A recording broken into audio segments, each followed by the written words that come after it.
Amados, hoy vamos a retomar nuestra serie en el libro de Juan. ¿Cuántos extrañaban Juan? ¿Verdad que está padrísima esta carta, este evangelio? Así que vamos a comenzar, pero antes quiero hacer algún tipo de pregunta que genuinamente creo que va a ser incómoda, pero yo me confieso ante ustedes al principio para que no vean que es en mala onda. Y la pregunta que te quiero hacer en esta mañana es la siguiente. Así que, si quieres, no levantes tu mano, pero espero que te identifiques. ¿Alguna vez dijiste una verdad a medias?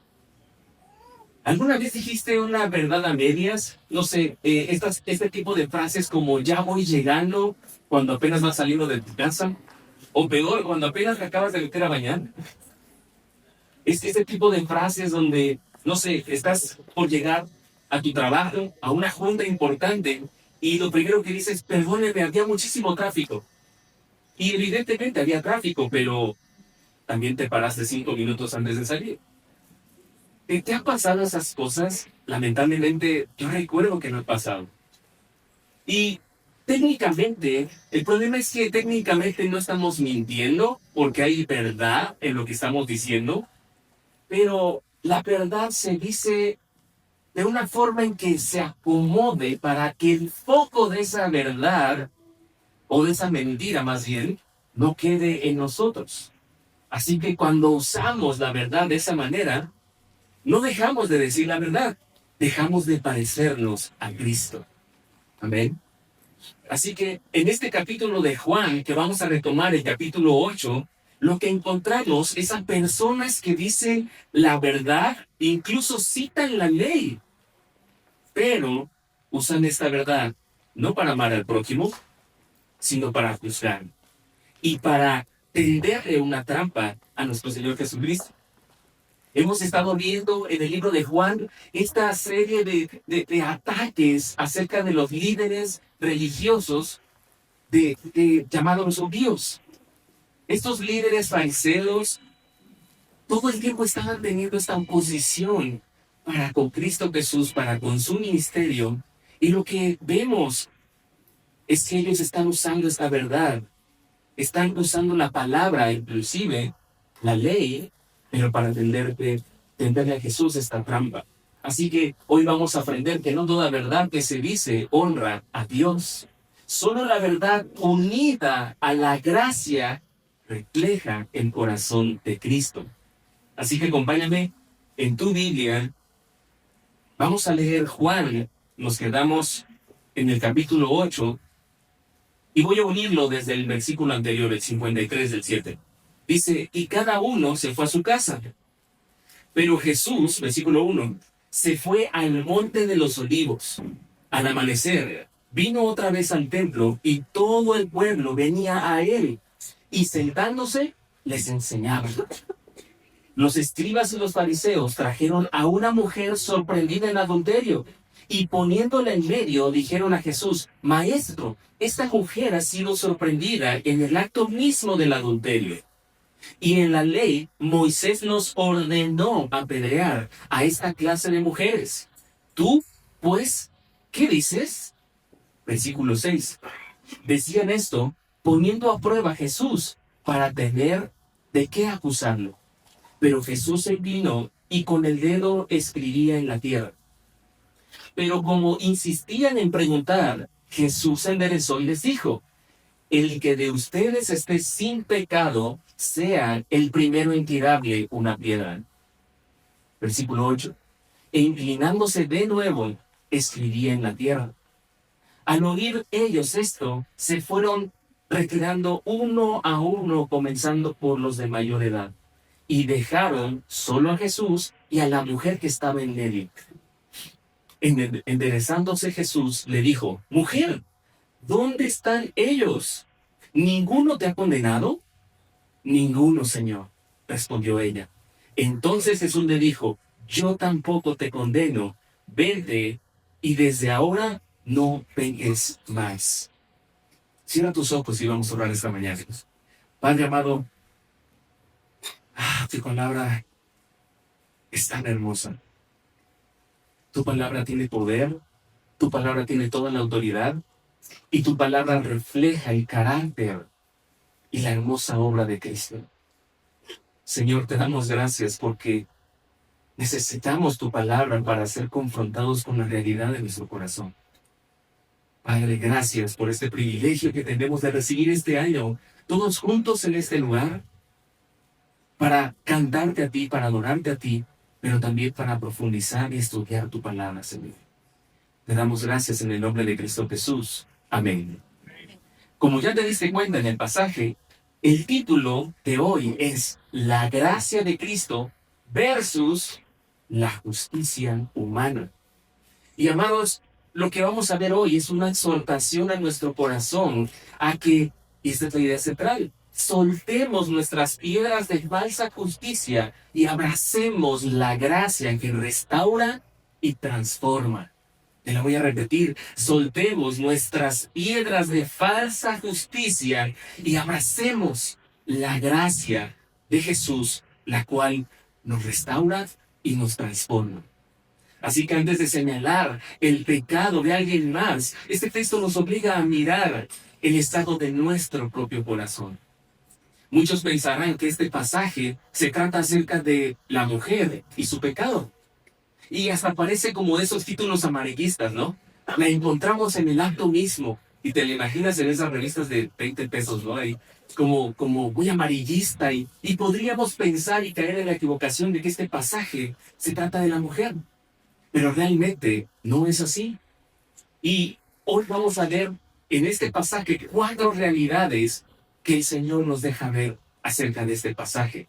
Y la primera de ellas es vamos a evidenciar la falsa justicia que acusa a un pecador. Rápidamente te voy a leer el pasaje.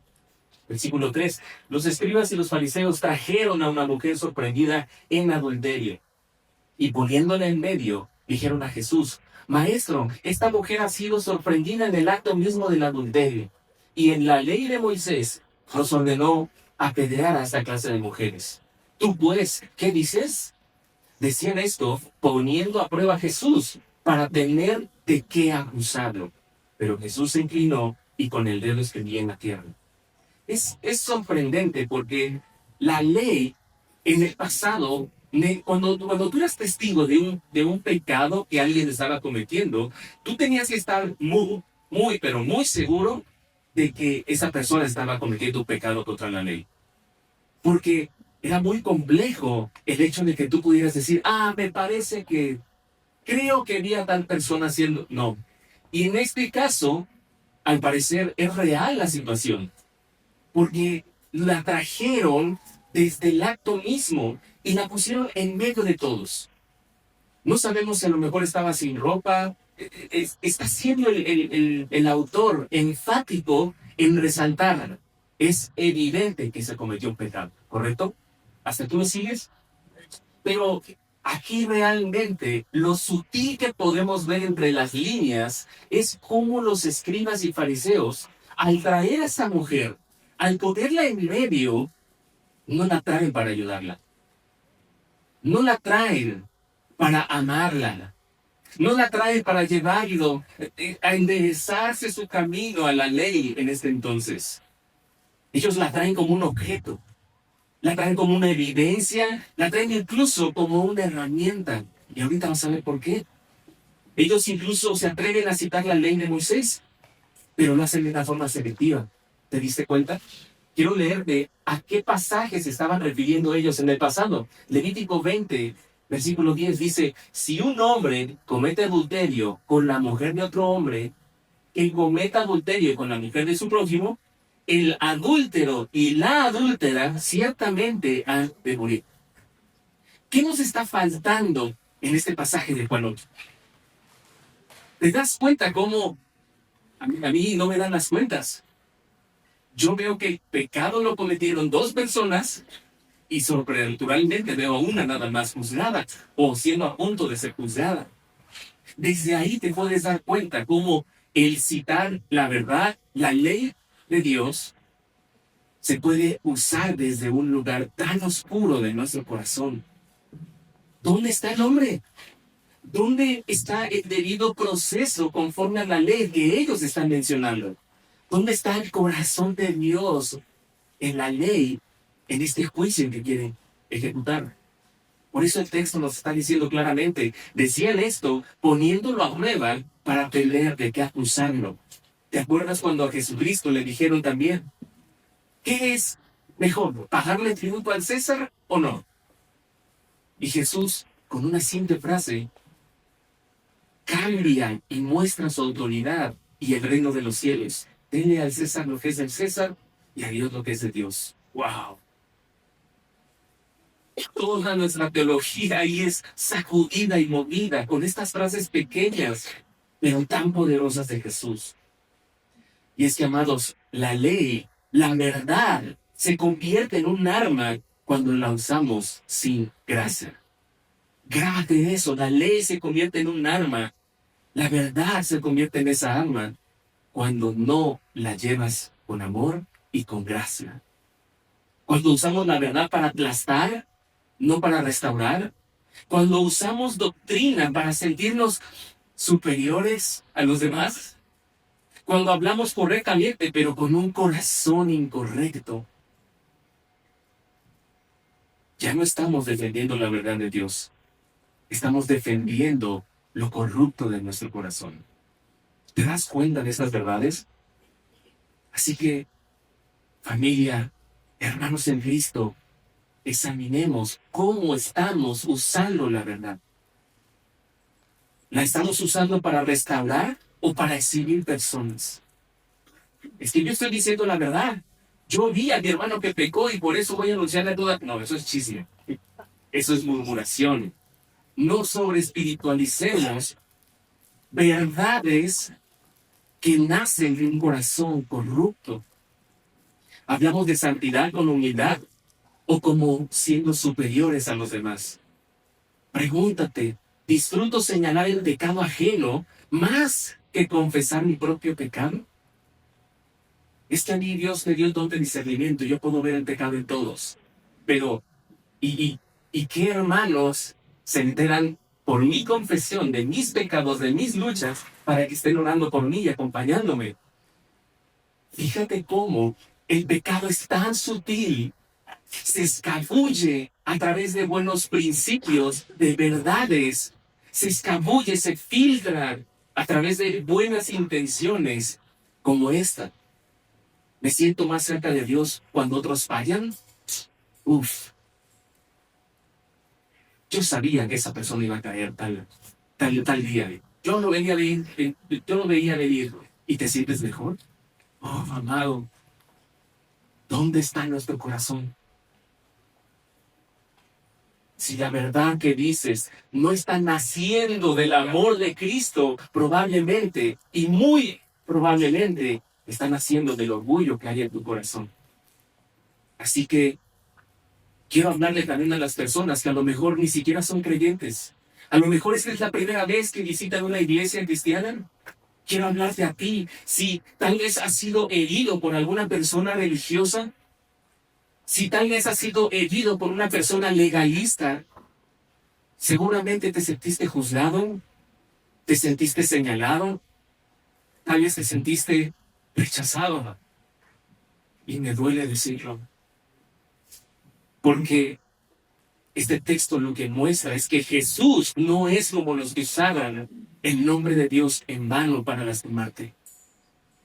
La religiosidad del hombre es lo que te lastimó, no nuestro Señor Jesucristo. No confundas a Cristo con quienes usan su nombre en vano sin reflejar el corazón mismo de Cristo. Tienes que aprender a ver esa diferencia. Dice la palabra, puesto los ojos en aquel, el autor y consumador, en Jesucristo, no en el hombre, porque este hombre te va a fallar. El hombre, la mujer que tienes al lado te va a fallar. Pero Jesucristo nunca nos puede fallar. Porque Jesús, vemos en este momento como en lugar de engancharse, en lugar de caer en la trampa, ¿sabes qué es lo que hace? Y me encanta porque la palabra no describe, no hay erudito que diga, yo sé, yo tomé una fotografía desde dron de lo que estaba dibujando y era esto. No podemos saber así esa cierta.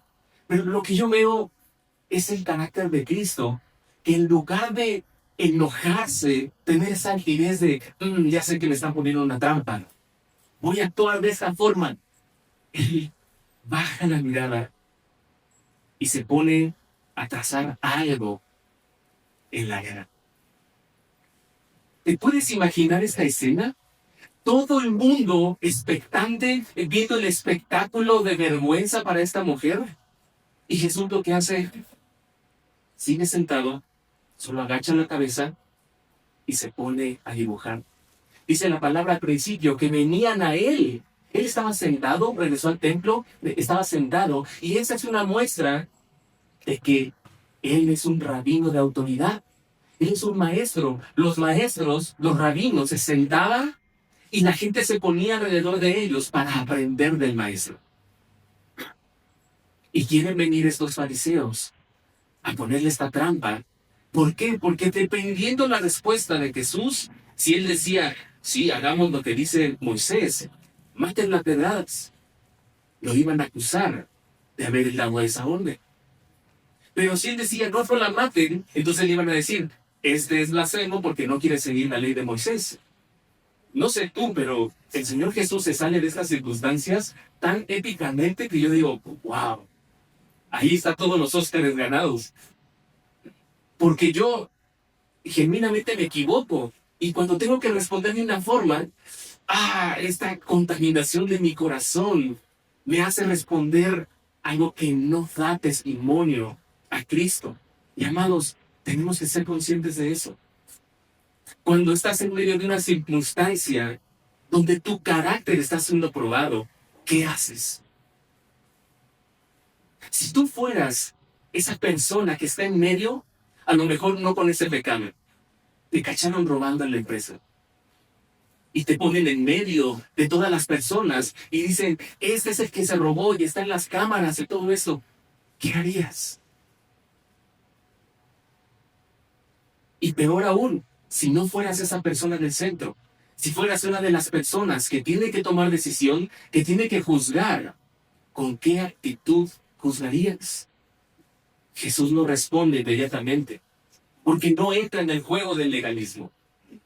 Por eso la segunda realidad que vamos a ver es que Jesús desarma la trampa sin negar la justicia. Por eso, de verdad, Jesucristo es la inspiración total. Me asombra cómo Él hace todas estas cosas conforme al corazón de Dios. Hace todas estas cosas sin pecar, sin negar su identidad. Dice, pero Jesús se inclinó y con el dedo escribía en la tierra. Pero como insistían en preguntar, Jesús se enderezó y les dijo, el que de ustedes esté sin pecado, sea el primero en tirarle una piedra. E inclinándose de nuevo, escribía en la tierra. Cuánta verdad, cuánto poder en esta frase tan pequeña. ¿Te das cuenta cómo con Jesús abrir la boca hizo todo un cambio de poder moral? Le quitó toda la autoridad de estos fariseos para condenar a esta mujer y lo pasó a una realidad que sí va conforme al corazón de Dios. Jesús se inclina y escribe otra vez en la tierra. Vemos este silencio, esta incomodidad de la sala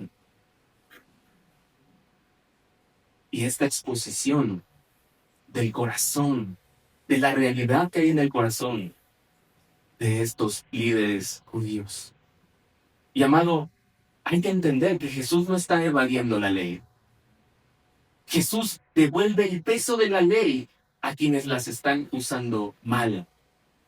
El que esté sin pecado sea el primero en tirarle una piedra.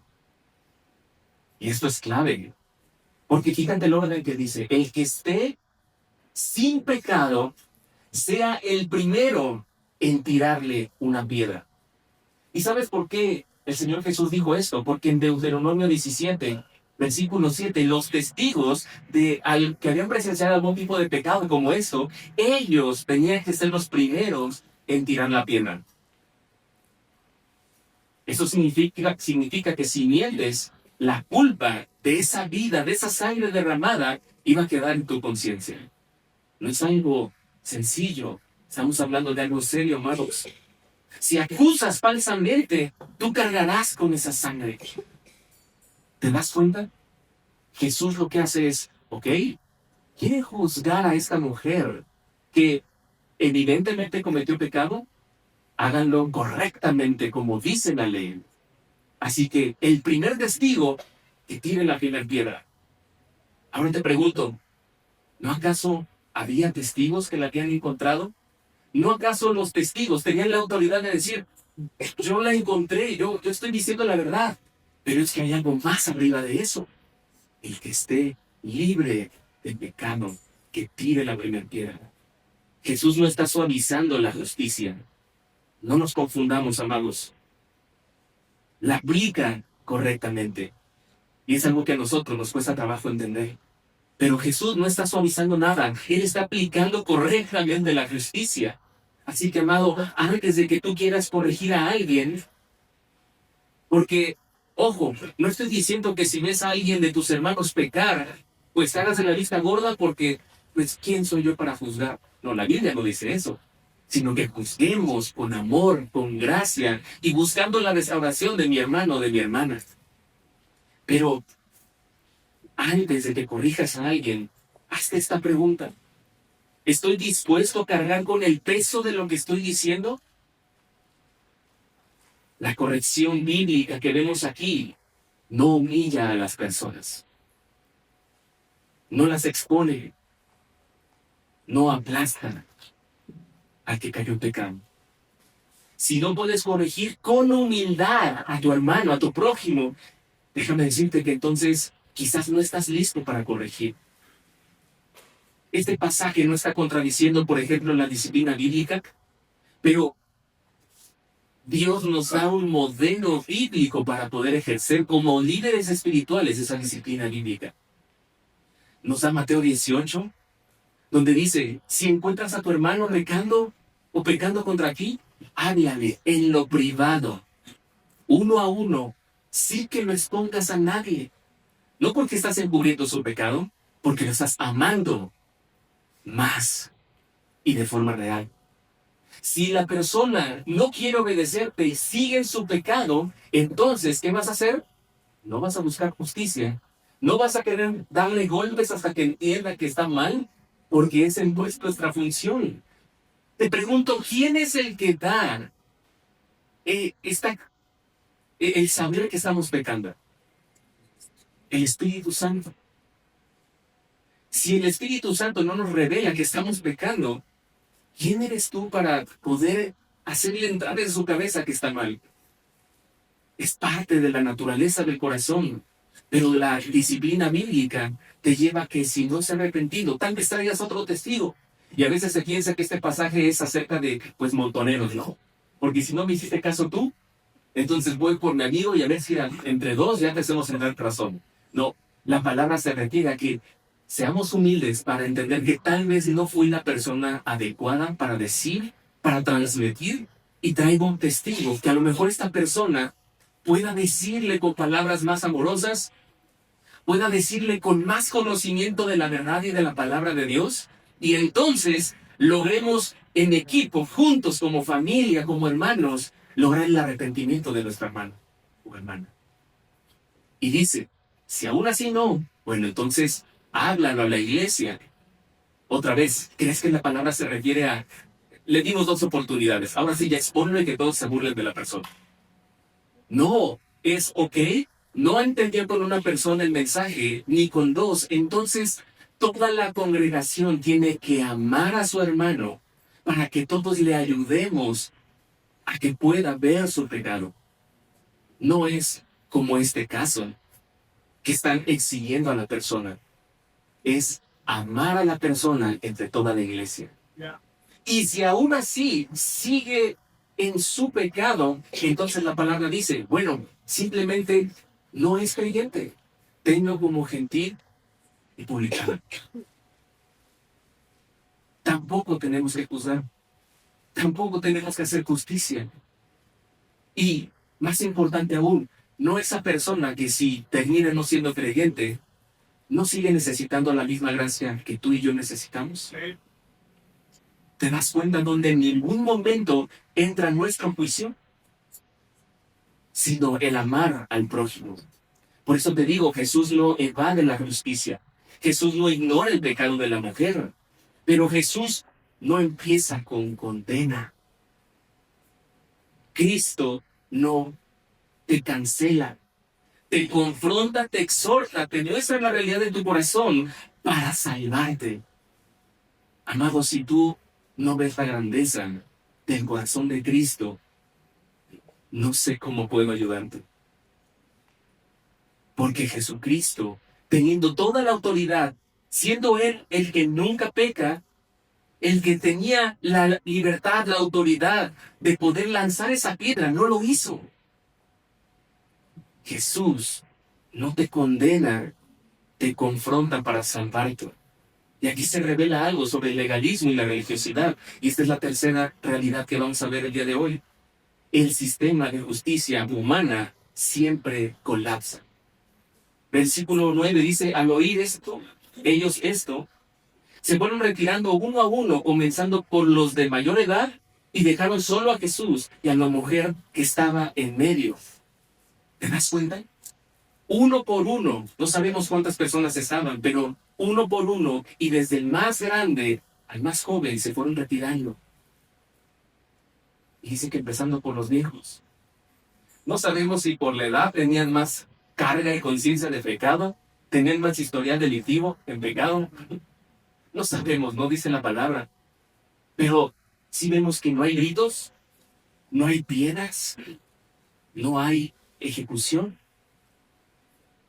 Amados, la justicia humana, basada en la hipocresía, no puede sostenerse delante de nuestro Señor Jesucristo. Porque la luz de Cristo siempre va a exponer lo más profundo de las tinieblas de nuestro corazón. Así que cuando juzgamos sin gracia, cuando acusamos sin misericordia, cuando exigimos perfección que nosotros mismos no vivimos, estamos poniendo cargos contra nuestra propia cuenta, delante de la justicia de un Dios tremendamente santo. Con la vara que miras serás medido. Con la vara que miras serás medido. Muchas veces malinterpretamos este pasaje, pero la realidad es de que nos lleva a entender, ¿quieres hacer justicia en tus propias manos? ¿Quieres hacer justicia al que te hizo algo? ¿Quieres que pague conforme a la ley? Perfecto. Asimismo, por ese vehículo es que serás juzgado. Es sorprendente esta verdad, amados, porque no hay pecado que a mí no se me haya perdonado. No hay pecado tan grande que yo haya cometido que no se me haya perdonado. El Señor ha perdonado cuando yo he lastimado personas. El Señor me ha perdonado cuando yo pequé directamente contra mi Dios Santo. ¿No tendría yo la misma responsabilidad para con mi prójimo? ¿No tendría yo al Espíritu Santo morando y reinando dentro de mí para que me capacite para poder bendecir, amar y extender gracia y misericordia a los que pecan contra mí? Cuanto más a los que no pecaron contra mí, pero cometieron un pecado. Por eso cuando te comparas con otros para sentirte justo, amado, en ese mismo instante ya perdiste la batalla espiritual.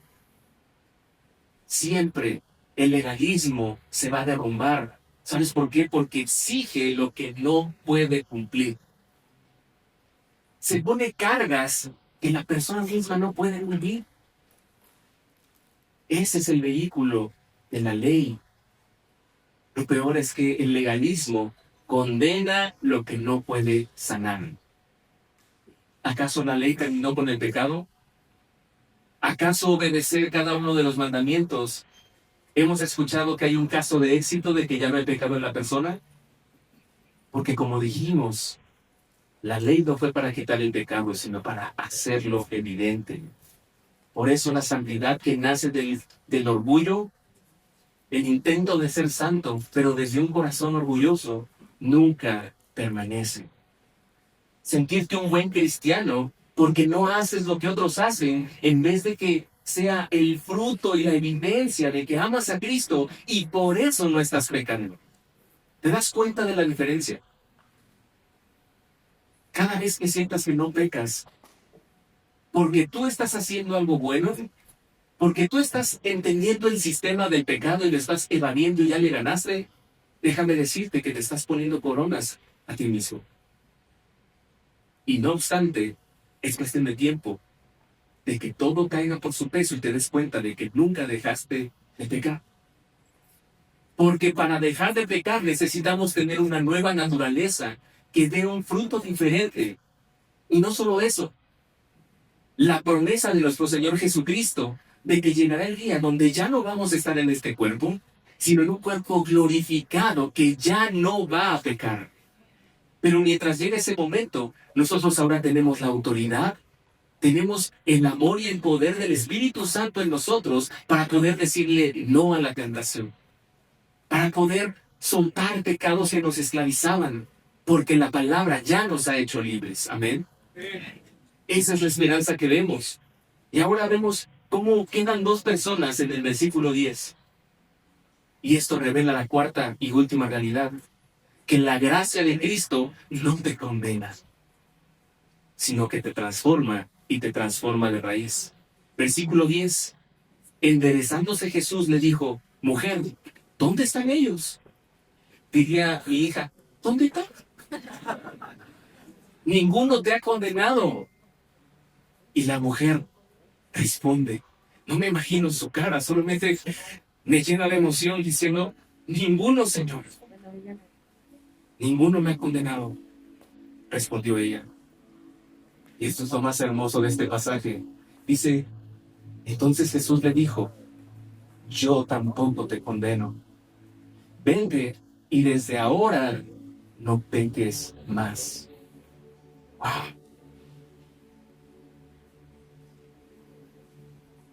Yo te pregunto en el nombre de mi Señor Jesucristo, ¿dónde están los que te condenaban? ¿Quién se atrevería a condenarte? Así sea tan escandaloso tu pecado, te puedo decir, ¿dónde están los que te condenan? Cuando tú entiendes la gracia y el amor de Dios, tú puedes decir, ninguno, Señor. Y Jesús dice, yo tampoco te condeno. Vete y desde ahora no peques más. ¿Puedes notar estas dos verdades inseparables? Que Jesús no condena a la mujer, pero Jesús la llama a vivir de una vida de una manera distinta. La llama a vivir de una forma diferente. Y es que la gracia de Cristo nunca te deja cómodo en tu pecado. Si tú sigues pecando y pecando y pecando y diciendo que estás usando la gracia, perdón por lo que voy a decir, pero es como escupirle a la cruz de Cristo. No entendiendo la verdadera gracia de nuestro amado Señor. Porque no se trata de te perdonó y te dejó ir. La gracia de Cristo te cambia, te transforma, te perdona, te hace una nueva persona y te capacita para que vivas diferente. Cuando tú entiendes la profundidad del sacrificio de Cristo, entonces no vas a querer regresar a la porquería de la cual nos sacó. Cuando tú entiendes la belleza del Evangelio, no puedes ser igual. Decía un amigo, es como si un camión te atropellara. Quedarías irreconocible. Así es la gracia de nuestro Señor. ¿Cómo puede decir Jesús, yo tampoco te condeno, sin negar entonces la justicia de Dios? Amados, es que Jesús es el único hombre en la tierra, Dios y hombre sin pecado. Jesús es el único que sí podía tirar la piedra. Jesús es el único juez legítimo y aún así Él no arroja la piedra. ¿Por qué? ¿Por qué no lo hizo? Esa es la respuesta, amados, del Evangelio. Porque esa paga del pecado que se merecía esa mujer, la ley decía que tenía que morir por su pecado y algo tenía que derramar la sangre. Esa muerte no fue cancelada, fue transferida. No se quedó impune ese pecado. El pago de ese pecado fue transferido. Por eso en este capítulo, la piedra no mata a la mujer. El juicio que merecía no se lleva a cabo en ese momento. Ella se va, queda libre, y libre para vivir diferente. ¿Sabes por qué? Porque en el Calvario, en la cruz, sí cayó todo el castigo de ese pecado, de tu pecado, de mi pecado y de toda la humanidad sobre Cristo mismo. Jesús puede decir, yo tampoco te condeno, porque después el mismo Cristo es el que va a decir, consumado es. Todo el pago de todos los pecados. Se termina ese problema del pecado en esta frase, consumado es. Un solo sacrificio que tiene el poder de transformar a todos nosotros que habíamos pecado en redimidos, en justos, en santos, en libres para ya no pecar. Por eso, amados, es que Dios sigue siendo justo. Dios justifica al pecador solo a través del castigo que Cristo recibió por cada uno de nuestros pecados. Quiero que quede claro este punto. No hubo impunidad. Hubo una cruz que exhibió la perfecta justicia consumada de Cristo. Amado, la gracia que recibiste no te deja igual, te transforma. Te dio una nueva identidad para que vivas conforme a su voluntad. Jesús no solamente te perdonó, te capacitó con su Espíritu Santo para que pudieras vivir diferente, para resistir la tentación, para que pelees ahora en adelante la buena batalla. No pelees desde la culpa, no pelees desde el remordimiento, pelea desde tu libertad en Cristo Jesús. Amén. Amado, después de todo lo que te estoy diciendo, podríamos decir, es que así soy. Así me hizo Dios. ¿Qué justificación podríamos tener cuando Cristo ya te dio esta nueva identidad de la cual te hablo? Si tú no habías puesto tu confianza en Cristo, te doy la buena noticia de que Jesús no te pide que cambies primero, te pide que vengas primero a Él. La transformación no es el requisito para acercarte a Cristo, es el resultado de encontrarte con Cristo. No sientas que tienes que ser perfecto, no sientas que tienes que dejar de pecar para entonces acercarte al Señor, porque la palabra dice que de tal manera amó al mundo. Pero ¿sabes cuándo lo hizo? Cuando estábamos muertos en nuestros delitos y pecados. No cuando más o menos nos limpiamos y nos sacudimos el pecado. Cuando estábamos ahí en medio de la porquería de nuestro pecado. Ahí en ese momento de tanta tiniebla. Ahí ese rayo de luz impresionantemente alumbra todo, consume todo. Y en ese momento es que el Señor te dice, te amo. Hoy vimos dos tipos de personas. Vemos a los acusadores, moralmente correctos, bíblicamente informados, espiritualmente ciegos. Amado, si te identificas con este tipo de personas, necesitas escuchar esto. Tu justicia no te salvará. Solo Cristo puede hacerlo. Y tal vez hay aquí en este auditorio, en este salón, gente que no se siente del lado de los acusadores, sino que ha sido como esa mujer, que sí es culpable, que la avergonzaron, que a lo mejor está rota por el conocer la magnitud de su pecado y hasta dónde llegaron las consecuencias. Necesitas escuchar esto. Tu pecado no te excluye de la gracia de Cristo. ¿Sabes por qué? Porque Cristo ya pagó por él. Si hoy te identificas con estos acusadores, como dice el título, suelta las piedras. Suelta las piedras y no busques hacer tu justicia. Y si hoy te identificas con la mujer, el Señor te dice, levanta la mirada. Porque no hay pecado que la gracia de Cristo no pueda cubrir, redimir y transformarte para que seas una nueva persona conforme a su corazón. Ambos casos, si te das cuenta, tienen la misma necesidad de la cruz de Cristo. Porque la gracia que nos libra de la condena es la misma que nos lleva a vivir en santidad. ¿Te das cuenta cómo la meta no es vivir en santidad? La santidad es la consecuencia de estar en comunión y reconciliados con nuestro Dios. Porque es el Espíritu Santo quien nos va llevando a todo lo que antes cometíamos de pecado, decirle no, yo ya no soy eso, yo ya no soy esa persona, ahora puedo ser lo que Dios dice que soy.